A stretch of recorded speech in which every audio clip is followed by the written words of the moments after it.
आपल्या विजयनाथ दादाला बोला, तुम्ही मानाचे बापूला बोला, माझं काय नाही. मी प्रत्येक भाषणात तुमचं नाव घेतो, विजयनाथ दादाचं नाव घेतो. नाव घेता आणि वर्ण डोसक्यावर पाय ठेवता. हे घडलं, माझ्यामुळे घडलं. तो तेवढा तुमचा स्वभाव जर बदल नसता तर तुम्ही आग्रस्थानी इथं बसलेला. तुम्ही ते स्वभाव बदलला. हे केलंय हे माझ्यासाठी. मी आज म्हणतो हे केलंय, त्या स्टेजवर त्यांनी केलं, त्यापेक्षा योगदान तुमचं मोठं आहे. हा मोठेपणा तुम्ही दाखवायला पाहिजे होता. काहीतरी नेतृत्वाचं काय म्हणून तुम्ही जे व्यक्त केलं. मी म्हणलं मी त्यांना कशाला बोलू, तुम्ही बोला. मला म्हणले बोलतो. या दोघांना 3दा विचारलं, 4 जणांना विचारलं, कोणालाही त्यांचा फोन आलेला नाही. म्हणून आज माझं वक्तव्य संपदा म्हणजे बोलणं संपवत असताना मी एक गोष्ट बोलतो, मी भविष्यकार नाही, मी रणनीतिकर राजकारणातला नाही. पण काका साठ्याच्या साथीनं भाऊ नवत्यांच्या बरोबर पण आज भाऊची साथ आहे.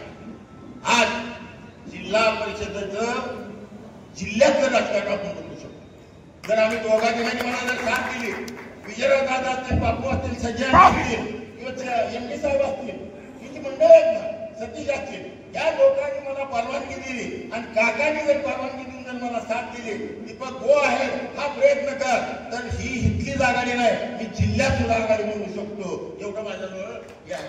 आज मला पाहिजे म्हणतात, मी काय करतो, मला बाजूला बसायचं. दीपक मेंबरला काय राजकारण, दीपक मेंबरला सगळं कळतं. दीपक मेंबर गप का बसतो, तर ही तुटून मी सहन करतो. मला बोलायची जास्त सवय नाही, मला काम करायची सवय. म्हणून आज तुम्हाला सांगतो, काकाच्या मार्गदर्शनाखाली, भाऊच्या मार्गदर्शनाखाली जोपर्यंत त्यांना माझं नेतृत्व किंवा कार्यकर्ता त्यांना मान्य असेल, मग त्यांनी वर जाईपर्यंत नाही तर मी वर जाईपर्यंत त्यांच्या शब्दाच्या पुढे मी जाणार नाही. हा शब्द तुम्हाला देऊन त्यांनी जर माझं कार्यकर्ता पद जर त्यांना माझं काम त्यांना चांगलं वाटत असेल, त्यांनी कायम आशीर्वाद देऊ द्या. ही जी सगळी टीम आहे ही सगळी एकत्र करून बघा. म्हणा तुम्ही उमेश पाटील किंवा इतर कोण असतील, अहो ही सगळी आम्ही जे केली ना त्यावेळेला आम्ही कुठं दिलं नाही. आज तर कुठं तुटू दिले ते, पण तुमचा प्रयत्न जर तसा असेल तर आम्हाला नको. आता राहिलं आमदार साहेबांनी 2 वेळा तुम्ही येता जाता ही खरं आहे. म्हणजे कोण नाही बोललं तर सगळी बोलते ते मागं आणि समोर बोलत नाही ते. आमदार साहेब येते ते सावली बंद करतात, आमदार साहेब येते ते सावळेश्वरला पाहतात. काय ह्या इथलं कोणाचंही नाव नाही. लाज गाज आता विजयराव मुद्दा होता. हे असं होत असत तर मी आमदार साहेबांना सांगितलं, तुम्ही रोज उठून दीपक गायकवाडच्या घरी येऊ नका.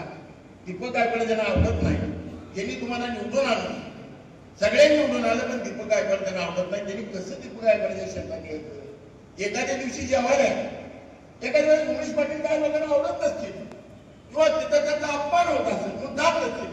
दीपक गायकवाडच्या घरी आला, एखाद्याचा अपमान होत असेल, दीपक गायकवाडनं कधी केला तर स्वाभिमानी माणूस असेल तर दीपक गायकवाडच्या दाराला जाणार नाही. म्हणून त्यांना सांगितलं होतं तुमचं नेतृत्व सर्वमान्य आहे. तुम्ही टाळ म्हटल्यावर बसा, आठवड्यात 1 दिवस द्या, टाळ म्हटल्यावर तास 2 तास बसा आणि मग निघून जा. वडाळ्याला 15 दिवसात बसा. काकाला पण मी सांगितलं वडाळ्यात 15 दिवसात नाही.